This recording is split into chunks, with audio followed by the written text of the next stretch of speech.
تو جو بیت رہی تھی بلال پر، ابو فقیہ پر، زنیرہ پر، جو ان پر بیت رہی تھی، جو خباب پر بیت رہی تھی، جس طرح ہلاک کیا گیا ہے حضرت سمیہ کو، حضرت یاسر کو، یہ ساری تکلیفیں انہیں بھی تھی، لیکن کیا اس کا یہ بالواسطہ ایذا محمد کے لیے نہیں تھا صلی اللہ علیہ وسلم، آپ کے ساتھی، آپ کے جانثار، لیکن آپ ان سے بھی کیا کہیں، فصبروا فصبروا فصبروا۔ جب ابو جہل بدترین ٹارچر کر رہا تھا حضرت سمیہ اور حضرت یاسر کو رضی اللہ تعالی عنہما، آپ کے علم میں ہے کیسی کیسی ٹارچر کی ہے؟ جوان بیٹے کو باندھ دیا ایک ستون کے ساتھ، اس کی نگاہوں کے سامنے برہنہ کیا ہے ماں کو،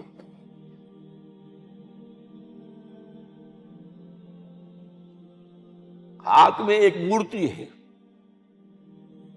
جب تنگ آ گیا، ستا کر تنگ کر کے مار مار کے حضرت سمیہ ٹس سے مس نہیں ہو رہی، کہتا ہے تم ایک دفعہ کہہ دو سمیہ کہ ہاں اس مورتی میں بھی کچھ ہے، میں تمہیں چھوڑ دوں۔ انہوں نے تھوک دیا،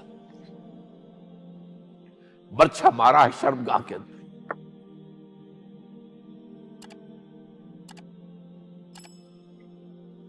کتنی تکلیف پہنچی ہوگی ان کو،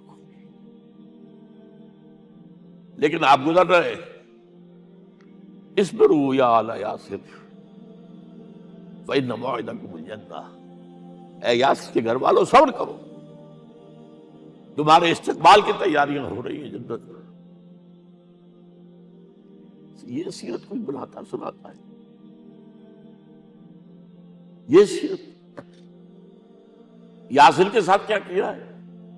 4 اونٹ نر سانڈ، اور ان کے ساتھ رسے باندھ کر، ایک رسے سے ان کا ایک بازو باندھا، ایک سے دوسرا بازو، ایک سے ایک ٹانگ، دوسرے سے دوسری ٹانگ، انہیں دوڑایا ہے کہ پرکھتے ہو جیسے قسم کے۔ یہ دین ایسے ہی قائم نہیں ہوا،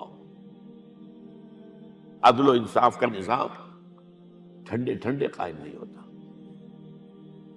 گھر میں آرام سے بیٹھے ہوئے قائم نہیں ہوتا۔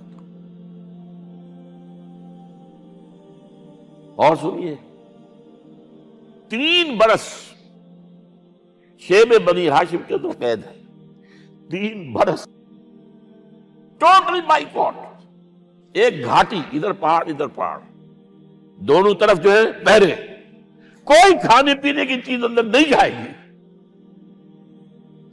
اور پورا خاندان بنی ہاشم، وہ بھی کہ جو ایمان نہیں لائے، وہ قبائلی زندگی تھی نا۔ بنو ہاشم چونکہ حضور کو پشت پناہی چھوڑنے کو تیار نہیں ہوئے، ابو طالب نے آخری وقت تک بھی ساتھ نہیں چھوڑا۔ ہاں، آخری وقت کے قریب ایک بات ہو گئی تھی، ایک مرتبہ تو ہوا کہ وفد آیا ہے قریش کا کہ اپنے بھتیجے کو روک لو، وہ ہمارے معبودوں کی توہین کرتا ہے۔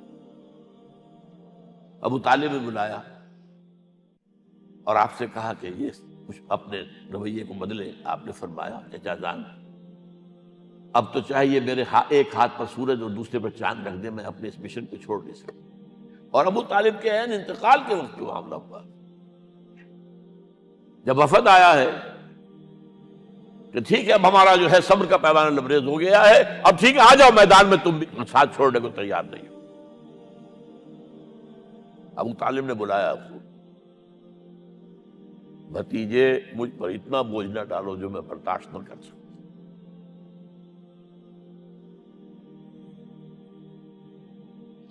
حضور کی آنکھوں میں آنسو آ گئے۔ چچا جان، اب تو یا یہ بات پوری ہوگی یا میں اپنے آپ کو ختم کر دوں، اسی میں ختم ہو جائے۔ 12 شیب بنی ہاشم میں 3 برس اس حال میں گزرے ہیں، ٹوٹل بائیکاٹ، کوئی کھانے پینے کی۔ کچھ لوگ تھے شریف النفس، مثلاً حکیم بن حزام تھے رضی اللہ تعالیٰ، اور بعد میں ایمان لے آئے۔ حضرت خدیجہ کے وہ رشتہ دار تھے، وہ پہاڑ پر چڑھ کر ایک طرف سے رات کی تاریکی میں، دونوں دروازے تو بند ہیں، پہاڑ پر چڑھ کر چوٹی سے نیچے اتر کر کوئی چیزیں کھانے پینے کی دے آئے بس صلی اللہ علیہ وسلم۔ کوئی اور ایک آدھ ہوگا ایسا۔ یہاں تک نوبت آئی ہے کہ بنی ہاشم کے یہ پھول جیسے بچے معصوم بھوک سے بلبلا رہے ہیں، اور اس کے سوا کچھ نہیں ہے کہ سوکھے چمڑے ابال کر اس کا پانی ان کے حلق میں ٹپکا دیا جائے۔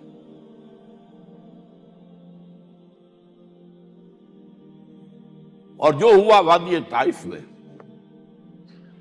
جب مکے والوں نے فیصلہ کر لیا کہ آپ قتل کر دو، ابو طالب بھی فوت ہو چکے ہیں، اب کوئی اندیشہ نہیں، کوئی خانہ جنگی شروع نہیں ہوگی، کوئی انٹرا ٹرائبل وار نہیں ہوگی،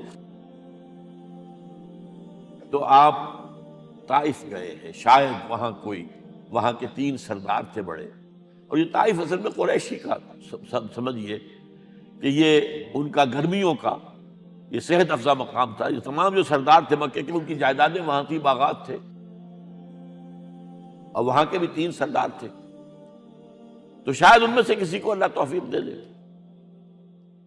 وہاں گئے ہیں اور صرف ایک ساتھ ہیں، حضرت زید بن حارثہ، حضرت ابوبکر بھی ساتھ نہیں، سائے کی طرح ساتھ رہنے والا بھی ساتھ نہیں تھا۔ وہاں جا کر جو آپ نے تینوں سے بات کی ہے، تینوں نے وہ باتیں کہی ہیں جو کلیجے کو چیر جائے، اور اس میں کیا ہو رہا ہے؟ اسٹریٹ ارچنز جو کہلاتے ہیں ہمارے یہاں، ٹھوکرے گلیوں کے، انہیں اشارہ کر دیا ذرا ان کی خبر لو، اب وہ پتھراؤ کر رہے ہیں۔ جیسے ہمارے ہاں کوئی آ جاتا ہے، کوئی نیم پاگل یا کوئی اور کسی طرح کا مست قسم کا آدمی، اور اس کے اوپر چھوکرے چاروں طرف ہوں اور ستا رہے ہوں، یہ نقشہ تھا، اور طائف کی گلیاں تھیں، اور محبوب رب العالمین تھے۔ ادھر سے پتھر آ رہے ہیں تو زید بن حارثہ رکاوٹ بن گئے، لیکن پیچھے سے آ رہے ہیں، وہ کیسے روکیں گے؟ پیچھے جاتے ہیں تو ادھر سے آ رہے ہیں۔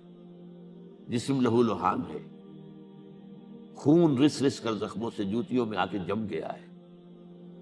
پھر وہاں سے آپ نکل کر گئے ہیں، ایک باغ میں تھوڑی سی پناہ لی ہے تھوڑی دیر کے لیے، جوتے بڑی مشکل سے اترے ہیں، خون جمع ہوا، اور وہ جو پھر دعا نکلی ہے آپ کے، وہ کلیجے کو چیر جانے والی ہے۔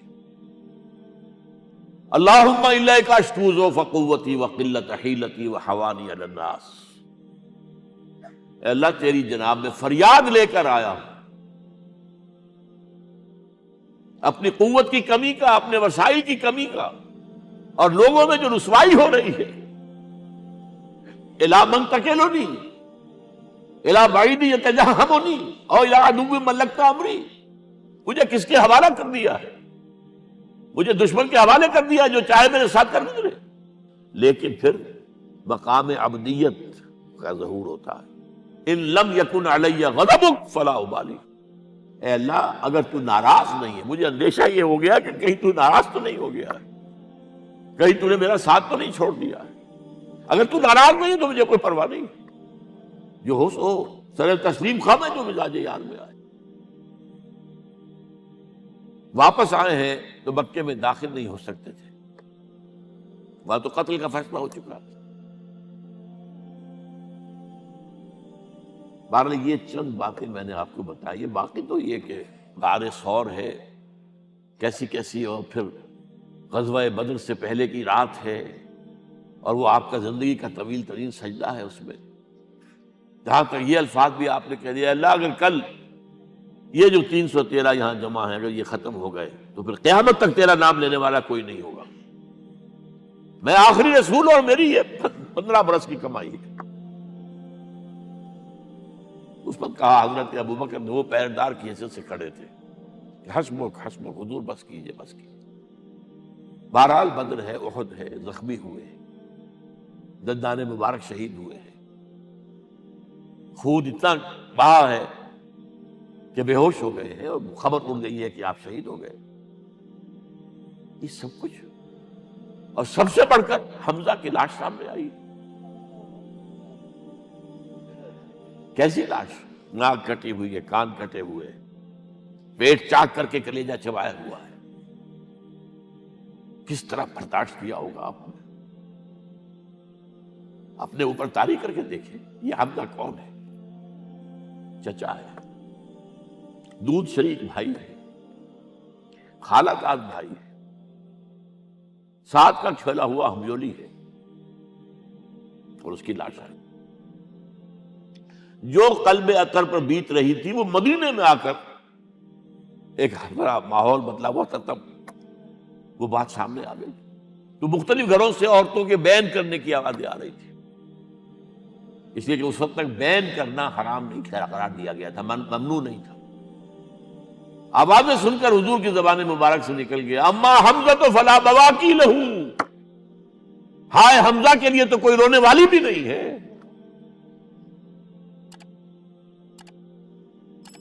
اس پر پھر صحابہ نے، انصار نے اپنے ہاں کی خواتین کو حضرت صفیہ کے یہاں بھیجا، وہ سگی بہن تھی، وہاں انہوں نے جا کے بھی تعزیت کی بہن کی.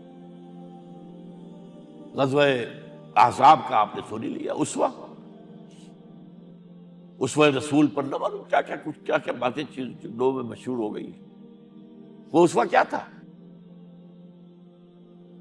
جب خندق کھودنے کا فیصلہ ہوا ہے اور خندق کھود رہی ہے، حضور بھی لگے ہوئے ہیں، بھاری بھاری پتھر اٹھا کر کندھے پر لا کر باہر پھینک رہے ہیں. پتھریلی زمین تھی، ایک پتھر کسی سے ٹوٹا نہیں تھا، تو حضور نے جو ہے 3 دفعہ جو اس کے مطلب لگائی تب ٹوٹا ہے. لیکن یہ کہ کئی دن کے فاقے ہو چکے تھے، کھانے کو کچھ نہیں، پورا محاصرہ تھا، 12,000 کا لشکر گھیرے ہوئے. یہاں تک کہ آپ کو معلوم ہے کہ گھروں کے اندر بیت الخلا تو نہیں ہوتے، باہر جاتے تھے قضاء، اس کا کوئی امکان نہیں. شدید ترین آزمائش جو ہوئی ہے اس کا نتیجہ ایک طرف یہ نکلا کہ منافقین کا نفاق ان کی زبانوں پر آ گیا. قرآن مجید میں ہے یہ انہی آیات میں، ما وعدنا اللہ ورسولہ الا غرورا، ہمیں تو اللہ اور اس کے رسول نے دھوکہ دے کے مروا دیا. ہم سے کہا تھا کہ قیصر و کسریٰ کے خزانے تمہارے قدموں میں آئیں گے، اور حال یہ ہے کہ اب رفع حاجت کے لیے باہر نہیں جا سکتے، کھانے کو کچھ نہیں. اس وقت کچھ صحابہ آئے ہیں حضور صلی اللہ علیہ وسلم سے، دیکھیے فاقے سے کمر دوہری ہوئی جا رہی ہے، ہم نے اپنے پیٹوں پر پتھر باندھے، چادروں کے ساتھ پتھروں کسا ہوا تاکہ کمر سیدھی رہے. حضور نے اپنا کرتا مبارک اٹھا کر دکھایا، 2 پتھر میں. یہ ہے اسوہ،